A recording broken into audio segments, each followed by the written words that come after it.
আজকে এখানে আসার উদ্দেশ্য ছিল, এখানে প্রায় 114 জনের গণকবর রয়ে গেছে, যাদের আমরা এখন পর্যন্ত আইডেন্টিফাই করতে পারি নাই।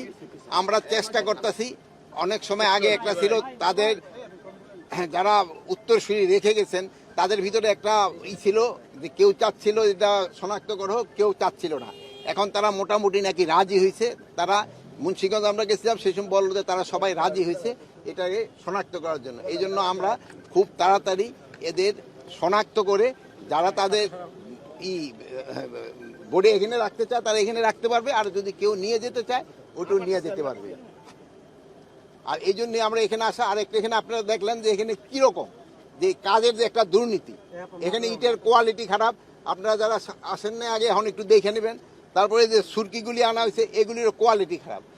আমাদের দেশের জন্য যে প্রাণ দিল, তাদের কবরস্থান কন্ট্রাক্ট নেওয়ার পরেও যদি এরকম দুর্নীতি হয় তো দেশে কিভাবে চলবে?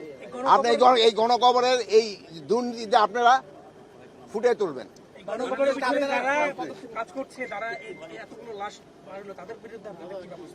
যাদের বিরুদ্ধে তাদের তো আইনের আওতায় ব্যবস্থা আনা হচ্ছে। যারা এই গণকবরের এখানে যাদের এই অন্যায় যারা করছে সবাই আমরা আইনের আওতায় নিয়ে আসতেছি।